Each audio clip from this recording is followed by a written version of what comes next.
Magandang araw mga kaibigan. Pag-usapan natin ngayon ang lalong pagbagsak ng halaga ng peso kontra dolyar. Nakaabot na po ng 62.265 kahapon at the closing ng trading. Okay, advertisement muna tayo ha.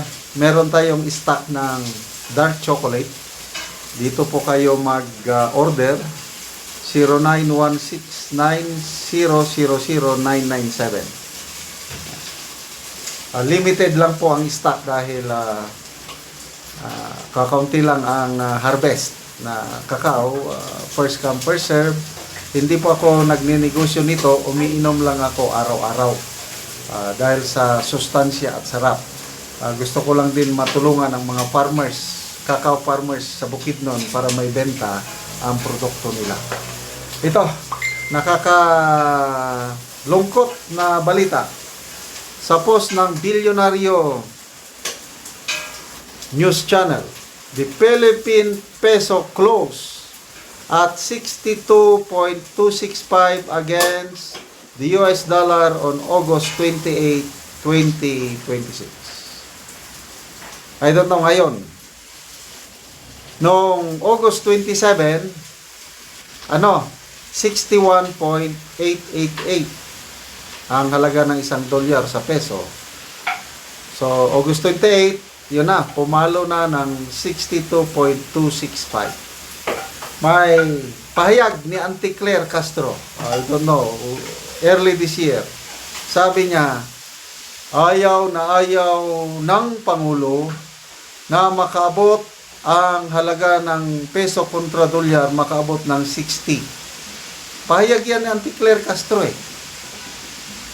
Ayaw na ayaw.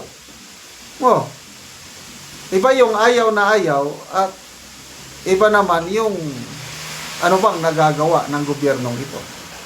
Ito na, 62.88 na. So anong mangyayari? Well, sa mga kababayan nating OFWs, sa umpisa siguro, matutuwa sila.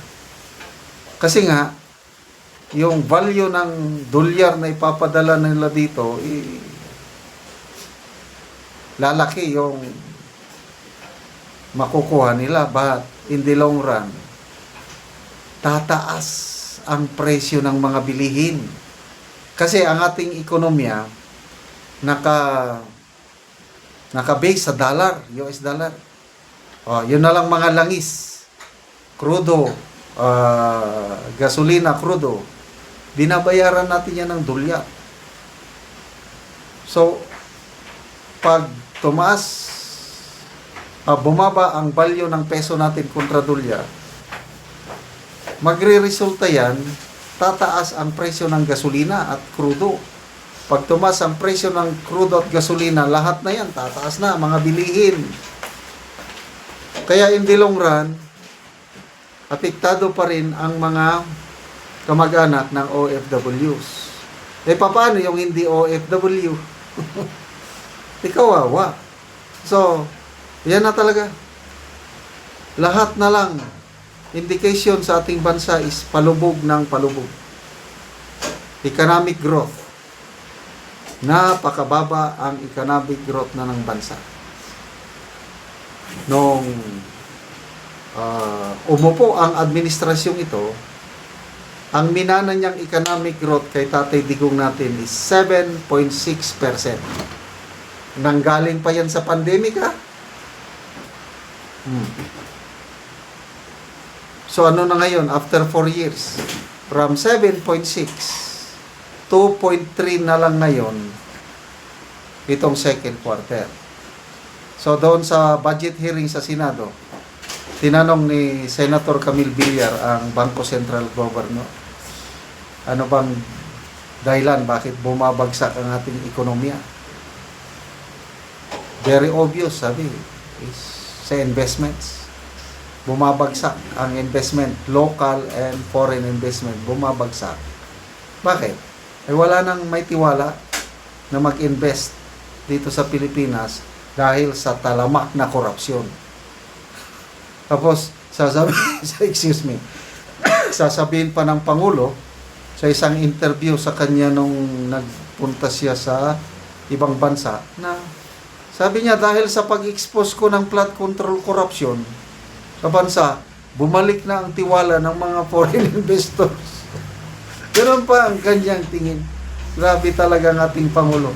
Bilib na bilib sa kanyang sarili. Kaya nabanggit niya sa isang interview na he is worried na pag-alis niya sa pwesto, ang mga magagandang bagay na nagawa niya sa administrasyon na ay hindi na itutuloy ng susunod na presidente. Ano bang magandang nagawa niya? I don't know. Kung ako yung tatanungin, isa lang ang may maganda, no? Yung continuity ng laban ng gobyerno sa makakaliwa, yung CPP and KNDF. Yung NTF-ELCAT na nasimulan ni Tatay Digong is na-sustain. Kaya halos wala ka ng insignificant na ang mga armadong makakaliwa sa kabundukan, wala na. Kaya wala nang nanggugulo sa mga kumpanya. Wala nang balita na nasunugan ang equipment ng mga kumpanya dahil wala nang lakas ang armado nila. Yan ang maganda. Kaya lang, all the rest, to me, wala na. Presyo ng bilhin, pataas ng pataas, poverty rate, tumataas, hunger rate, tumataas, lahat na lang pataas ng pataas. Sweldo naman, yung in-announce na magkano yun? 80 pesos na wage increase, pinatigil pa. Ano ba yan? So, ang daming mga pangako ng Pangulo sa kanyang sona na halos wala namang natutupad. Kaya magtiis na lang tayo mga kaibigan. Nabudol po tayo ng ating binotohan na Pangulo. Hindi tayo naniwala kay Tatay Digong. Sinabi niyang weak leader yan. Binaliwala natin yung warning. Ito na ngayon. Kung bakit tayo nagkakahirap-hirap, sabi ni Professor Monson, it's because of a lousy leadership. The lousiest, the weakest of all time. Yan na. Salamat mga kaibigan sa inyong pagsubaybay sa channel na ito. Nakakatulong kayo ng malaki sa tribong Talandig ng Bukidnon dahil ang sweldo natin sa channel na ito is pantulong sa tribo. Namimigay tayo ng libreng yero at pako para makapagpatayo naman sila ng mas maayos nilang tirahan. Kaya panoorin ninyo ang video na ito. O karon na ako sa balay ni nang Josephine Dayag nga taga sitio Kalapat, Tagbak, Talakag, Bukidnon. So mao ni ang iyang balay.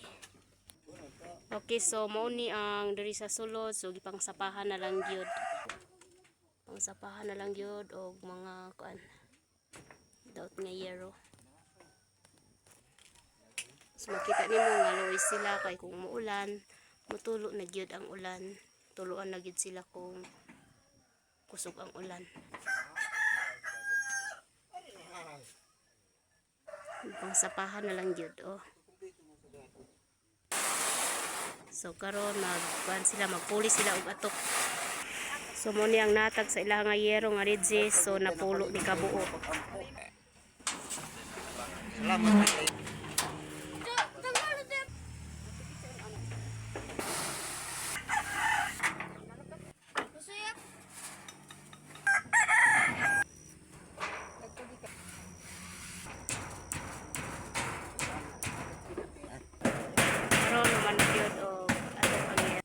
So nindot na gyud kay nahuman na ang gihatag nga yero sa pagtaod.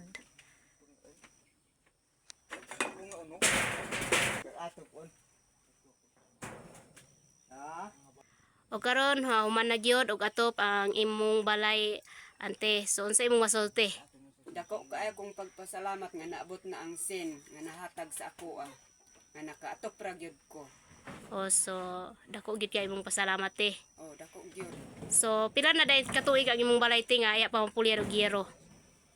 Dugay-dugay gyud ni kay kuan na ang akong anak nga abot naman gyud sa ang ikapulo na gyud ni katuig ang akong sin. Usa so- gipang bulkit ra gani na og bulkasil. So karon pagid ka natagaan te. karon So pagid unsa ka imong natagaan. panginabuhian te?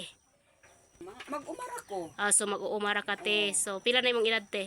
46 gani ko eskwela sa high school. So sa ite, so dako kayo mo pasalamat nga natagaan ka Gero. So salamat po te.